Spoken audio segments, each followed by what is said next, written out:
ଯୁକ୍ତ ଦୁଇ ପରୀକ୍ଷା ଫଳ କେବେ ପ୍ରକାଶ ପାଇବ ଏନେ ନିର୍ଦ୍ଦିଷ୍ଟ ତାରିଖ କୌଣସି ପ୍ରକାର ବି ସ୍ପଷ୍ଟ କରୁନି ସିଏଚଏସି। କିନ୍ତୁ ଗୋଟେ ପରେ ଗୋଟେ ତାରିଖ ଆମେ ଜାଣିବାକୁ ପାଉଛେ ଶୁଣିବାକୁ ପାଉଛେ କି 21 କିମ୍ବା 22 ତାରିଖରେ ରେଜଲ୍ଟ ପବ୍ଲିଶ ହେବାକୁ ଯାଉଛି। जो सूचना आसीथिला मु आपनको पूर्व वीडियो रे जणाइथिली 21 तारिख किंबा 22 तारिख रे रिजल्ट पब्लिश हेबा नै सीएचसी पक्षरु सूचना आसीछि।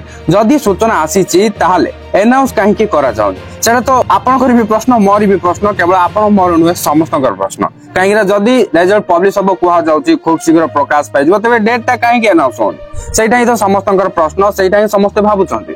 जदि 21 तारिख किंबा 22 तारिख रे रिजल्ट प्रकाश पाइबार अछि तेबे आज रिजल्ट तारीख घोषणा हेबार अधिक चांसेस रही। जदि आज हेई पारुनी ताले आसंता काली घोषणा रिजल्ट प्रकाश हेबाने जदि तारीख कुहा जाउची ताहेले तो आमे जे कंफर्म हेई परिबा कि एई निर्दिष्ट तारीख एई समय रे रिजल्ट पब्लिश करा जिबा आ सेई दिन सेई समय रे रिजल्ट चेक करि परिबा।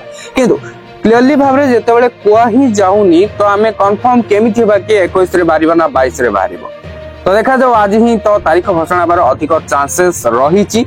जदि आज हेई पारुनी ताहले काली ऑलरेडी लेट हेई गलानी रिजल्ट बाहरिबा नै आपण जानिथिबे सबु बोर्ड रो प्रायतः रिजल्ट प्रकाश पाई सलानी बाकी रे जे सीएचसी काहे की लेट करूची लेट हेबा रीजन भी जणैतिला। जदि गोटे दि दिन खाता देखारे विलंब होईतिला तबे रिजल्ट बाहरिबार भी गोटे दि दिन लेट हेबा कथा किंतु ऑलरेडी बहुत लेट हे गलानी किंतु निर्दिष्ट तारीख समय जना पडुनी। देखा जाऊ केतबेले कोन घोषणा होउची घोषणा हला मात्रे मु आपनको वीडियो माध्यम रे जणाई देबी तेनु करी ठीक अलर्ट हे थांतु। देखा जाऊ अपडेट कोन आछी जा भी आछो जणाइबी तेनु करी वर्तमान चैनल को सब्सक्राइब करी बेल आइकन को प्रेस करी ऑल रे क्लिक कर रखबे को जमारो भी भूलंतु नै। Thank you for watching.